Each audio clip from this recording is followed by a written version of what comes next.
Halo Sobat YouTube, selamat datang kembali di channel YouTube Timon Adioso. Oke sobatku, pada hari ini saya akan buatkan tutorial khusus para YouTuber pemula ya. YouTuber pemula mungkin teman-teman merasa kesusahan, kenapa sih kok subscribe dan view saya sedikit ya? Banyak yang berkata seperti itu.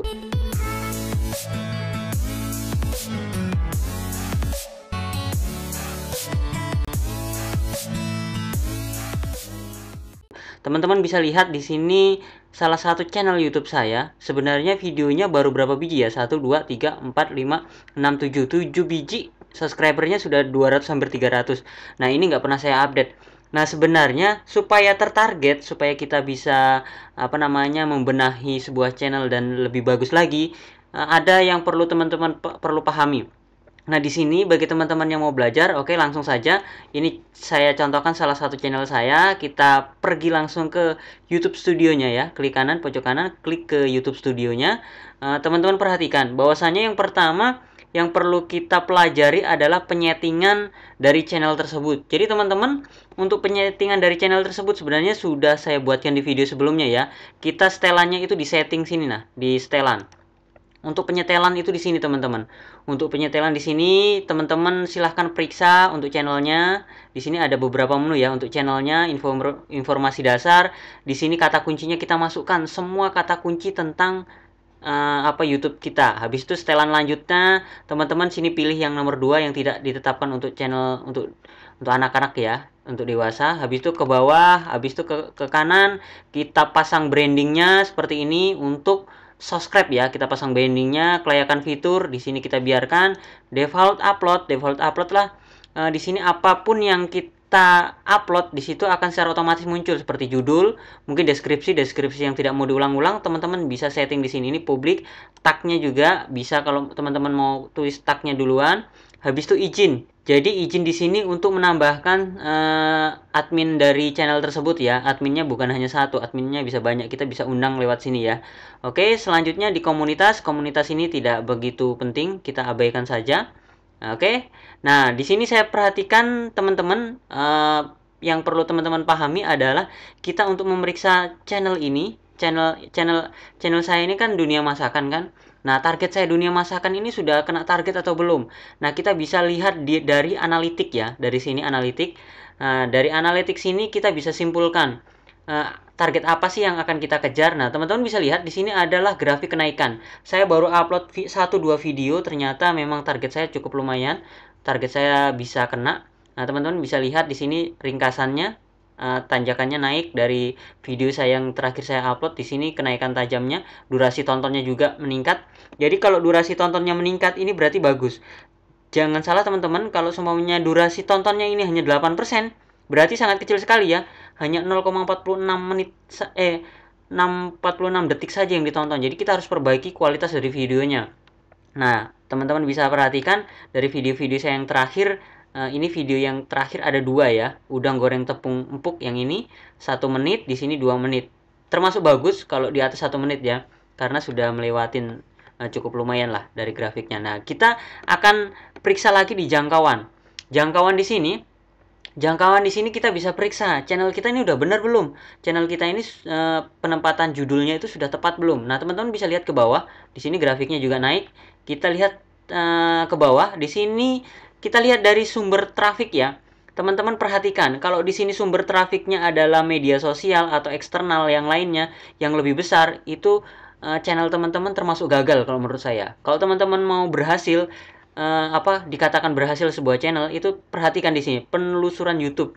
Berarti dari search engine YouTube ya. Berikutnya adalah di sini fitur YouTube lainnya dengan rekomendasi YouTube. Ada 3 jenis rekomendasi, yaitu penelusuran, fitur YouTube, dan rekomendasi video. Rekomendasi video ini adalah dari beberapa video YouTube orang lain yang merekomendasikan video kita untuk ditonton. Biasanya ada di bawah ya, berada di bawah. Nah, kita lanjut ke sampingnya. Ini ke bawah lagi. Nah, di sini teman-teman bisa lihat sumber eksternal. Nah, kalau yang saya bilang tadi, kalau di sini sumber eksternalnya ini di atas, yang ini otomatis cukup buruk ya kalau menurut saya ya. Nah, ini kan 1,4 nih eksternalnya, termasuk kecil. Saya targetkan di search engine YouTube seperti itu. Kita lihat lagi di samping kanan di bawah sumber trafik. Nah, ini adalah yang perlu kita perhatikan teman-teman. Kita belajar dari beberapa video orang lain. Nah, kita coba cek di sini adalah sumber video yang disarankan. Ini adalah, kita lihat ya. Ini adalah video-video orang yang sebenarnya memutar penonton itu memutar di video ini, tetapi habis memutar dia menuju ke video kita. Kita bisa lihat dari sini, cara mudah membuat udang goreng crispy. Nah, ini adalah video yang merekomendasikan kita rasio kliknya sampai dengan 15,7%. Nah, di sini PPS. Nah, kita bisa belajar dari sini ya. Kita belajar dari video-video ini. Kalau perlu, kalau kita belum bikin videonya, kita buat kontennya juga. Nah, teman-teman bisa lihat nih, banyak sekali yang merekomendasikan video saya dari beberapa konten di sini. Ini adalah konten orang. Kita bisa lihat ini. Nah, ini konten orang semua. Nah, habis itu kalau kita sudah mendapatkan kata kunci ini, kita bisa buat kontennya. Habis itu kita lihat juga di salah satunya, yaitu di sini, teman-teman, sumber trafik penelusuran.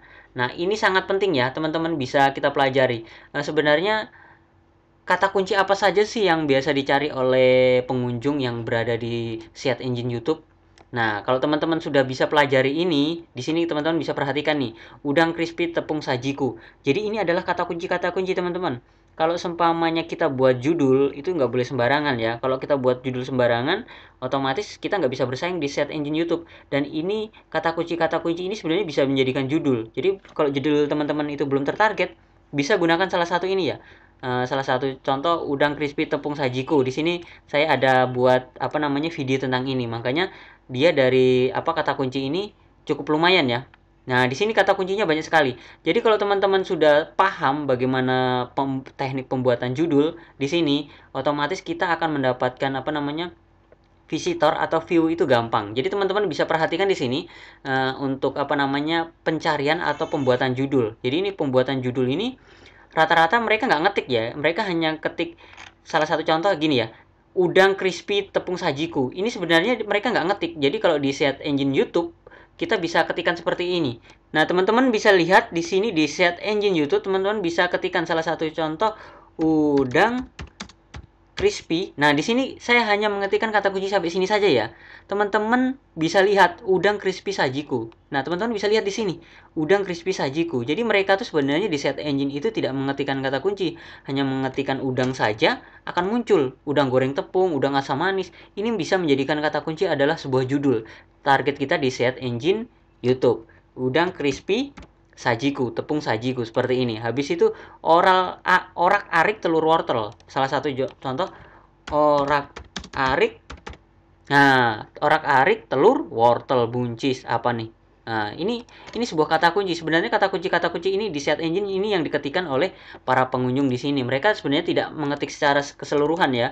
Mereka hanya ketik orak-arik, dia akan muncul orak-arik apa nih? Orak-arik tempe, orak-arik sayur kah? Nah, mereka akan milih sendiri. Mereka nggak akan ketik selanjutnya seperti itu. Cukup mudah ya. Jadi dengan adanya statistik ini, sumber trafik dan penelusuran ini, kita bisa belajar. Jadi teman-teman buat YouTuber pemula yang belum terkenal, yang belum menjadi artis atau subscribernya masih sedikit, kita bisa manfaatkan fungsi dari ini, fungsi dari penelusuran ini, dan kita penggunaan judul pun kita bisa menggunakan teknik dari search engine YouTube. Oke sobatku, mungkin itu saja untuk sharing saya hari ini khusus YouTuber pemula. Jadi harus dipahami bagaimana teknik pembuatan judul, bagaimana pengaturan dalam sebuah channel YouTube. Kalau sudah pengaturan, teknik uploadnya seperti apa? Teman-teman bisa lihat di channel atau di tutorial saya sebelumnya bagaimana cara upload video YouTube yang benar. Di sana ada pengisian judul, pengisian deskripsi, dan pengisian tagnya. Oke sobatku, itu saja untuk hari ini informasi dari saya. Semoga bermanfaat. Jangan lupa like, komen, dan subscribe. Dan sampai jumpa di video-video saya selanjutnya. Sekian dan terima kasih.